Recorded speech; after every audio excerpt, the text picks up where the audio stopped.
Welcome back. We're here again, here at the Bedford Photo Expo in Little Rock. We've got none other than Hanson Fong right here sitting with me, the guru of photography. No, I've just been around for a long time. A long time, yeah. Long time.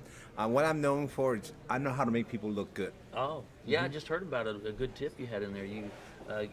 Gary actually told us about it, taking a snapshot and turning into a portrait, like changing a couple of things. Can you share that? Well, the key thing is that when I was a student, I always look at the instructor. They always made it really easy. Then, this is a week-long class. And when I go home and I say, wow, sometimes it worked, sometimes it didn't work.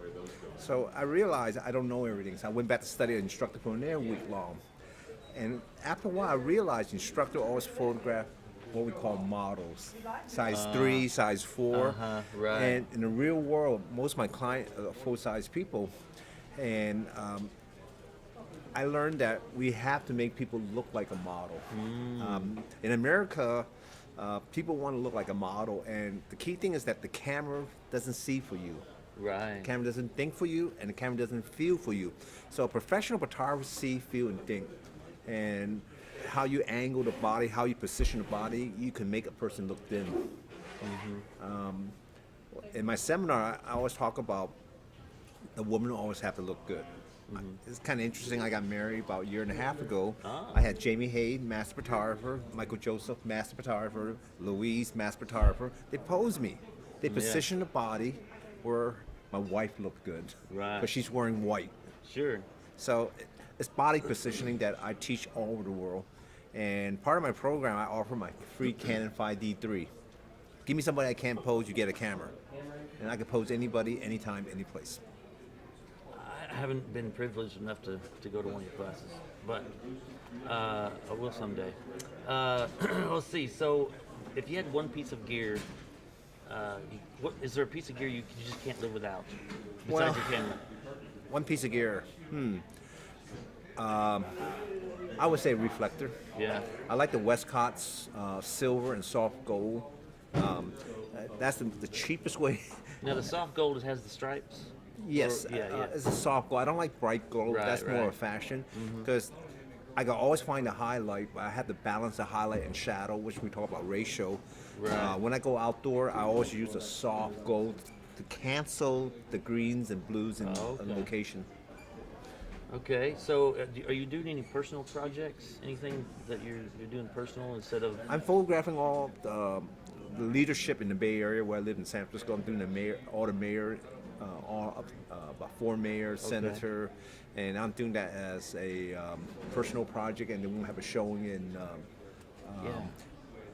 When you have this kind of showing, it's always finding the right people to like your work. Right. Yeah. Exactly. I ever love your work, but I need to make a living. Yeah. So I got to find the right people that could afford my service, and rich people is the type of people I'm looking for. Well, I'm having that problem too. I want people to like my work so they can hire me and buy more product and stuff, But that's another story. Well, the key thing, I give you one product that's very cool. When you take a picture, people don't know how the photograph look like, and a really unique product is the Camera Ranger. Oh yeah, I love the Camera Ranger. You I've click, got one. and when you got a great photograph, it's 8x10, and when you show that photograph, you command attention. I came from the film day. We used to use Polaroid, click, and I always remember how people are impressed with a little small 2x2. Yeah. Now you're showing an 8x10, and they look at it, they say, wow. So. And you're showing it right on a iPad? I'm an Apple guy. Yeah, So- me too. Go ahead. Yeah, very good. So I would tell you, the greatest marketing tip is the Camera Ranger. When I photograph a wedding, I put it next to a projector. I am competing with photo booth. They get stupid in front of the photo booth, and I see all the expression. I keep thinking about it. So all I do is on the wedding at the reception, I put the Camera Ranger connected to my projector. I put my 1635 and click, and then people see that on the screen. Oh, that's And awesome. they start playing to the camera. Instead of me say, look this way, they start clowning. And I go Hollywood. Hanson go Hollywood. Click, click, click, click. And the image is popping everywhere. That's awesome. It's not how good the picture is. is how good they think the picture is. Right. So, so are you shooting to the Cam Ranger like into the iPad like live right then? They can see it right then, No, or you show it afterwards? No, I shoot from the camera ranger to iPad to the projector While you're shooting, like on the wedding. on the weddings. Okay, not portraits. You never show when you take the first photograph. When you have a great photograph, then you show the iPad to people. Never show the iPad every time. Right, right. Yeah. So I they don't. keep wanting to look at the iPad. Right. Once you got a great image, you show them one image, and that establishes credibility. I see. I mean, there's a lot of tips from the old guys. Sure, we've been sure. around. Yeah. Let me. Okay, so if there's a simple. What simple thing can you do to turn a snapshot? Oh, we already talked about that. So when's your next speaking gig? Well, it's amazing. The average speaker lasts 2 to 3 years. That's what we call cycle. My cycle been over 30 years, so I don't. It's kind of interesting. It's next week. I'll be at Oklahoma School. 80% of the class will be hands-on. I don't even turn on my computer. I show everything live. I'm gonna photograph every student headshot, analyze their face. Wow. I'm gonna teach them how to photograph bright sunlight. How to teach them any place, anytime, anywhere. Man. I wish I knew this when I was young. Yeah. I mean, I've been I keep thinking back when I did not know. So it's kind of a mission that I remember how bad. I didn't know what why 2.8 is more like than F16. I remember that I did not know, and now I look at all these people and say, how you do this? And I feel their pain. So Yeah. I try to keep it, the choice not A, B, and C. It's A or B. It's right or wrong.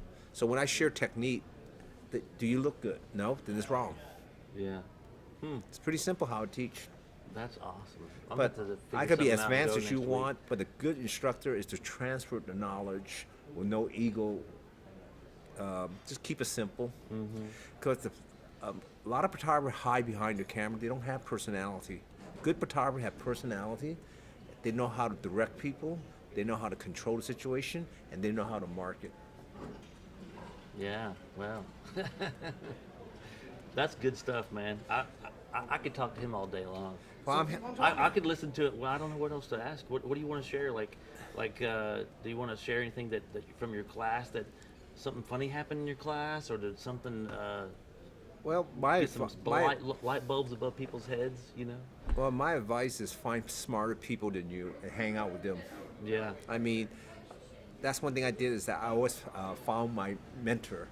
My first mentor is a gentleman named Rocky Gunn, and I met him only for 3 years, and he changed the direction of my life, and how I became a talent, because when he passed away at 43, I was the next person to move up.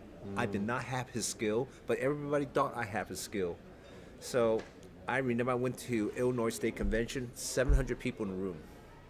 When I finished, I said, whoa. When they dimmed the light and opened the light, the room had 50 people. So I don't have it. You realize you don't got it. So, but I was always wondering how a man at 43 had that much knowledge. Who was his teacher? I was fortunate to track every teacher that taught him. John Howell, Al Gilbert, Leon Kennemer, Monty, Van Moore. I mean, it's just like who's in the business. I studied with everybody, and I was able to piece his technique, how he combined technique, and that's who I am today. I'm a combination of all these great instructors. In Arkansas, I studied with Tom O'Donnell. He's the most organized person I've ever seen in my life.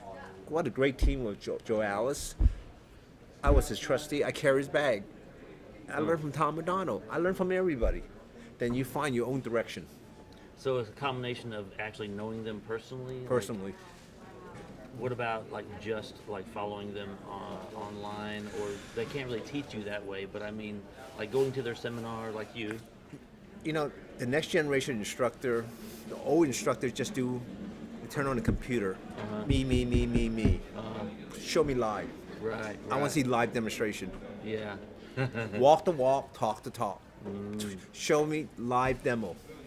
And that's why we teach week-long class. It's not showing AV. AV Yeah. just showing pretty picture. Show me how to look good. And I could do it live. In fact, at the beginning of my program, I offered a Canon 5D3, my 24-105, and my flash. Give me somebody that can't pose, you get a free camera. And about 10 couple came up, I went right through them. That's what we call confidence. That is awesome. And again, the key thing is not confident, it's the whole room saw me doing it live demo, that I could make anybody look good. So I showed a system of what we call A and B. B is a little bit bigger than A. A should be always blocking B to convert a B into A. And I was sharing the same technique of posing why things doesn't work. It's called height difference. Nobody teach that anymore. The old photographer always used wooden block.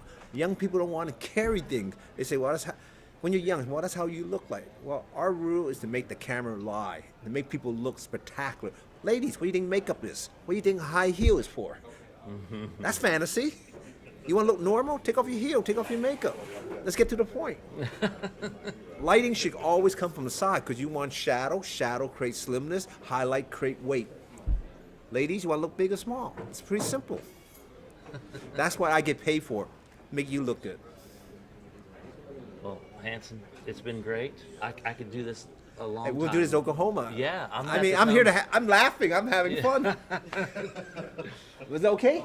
It was awesome, and we're going to interview you next week in Oklahoma when I'm there. Okay, you should videotape me when I'm teaching how to analyze the face. Nobody teach that anymore. No, not at all. There's from John Woodward and Al Gilbert. They both retired. Nobody teach that. Those techniques are gone. How to do spotlight photography. That technique's gone. That's the 40s and 50s style. Yes, Hollywood glam lighting. It's gone. It's gorgeous once you understand how to use it. So that's part of the thing what we're gonna be sharing. I'm looking forward to it a lot. Well, It's going to be awesome. Randy scored well when he got you coming to the school. Randy's a great guy. He's awesome. I said, Randy, I'll do whatever you want. So have you taught at the PPO school before? Yes. I think about thought 4 you or had. 5 years ago. Yeah. Yeah, it's been a while. But Yeah. I want to see the next Hanson. When I retire, I want to see the next person to follow and improve. Oh, it's right there, Jeremy. Jeremy's the next Hanson. But guys, thank you. Yeah. Thank thanks you a so lot. much, sir. It was a pleasure. I wish I was there earlier, but I've been working. I understand. Yeah. That is perfectly okay.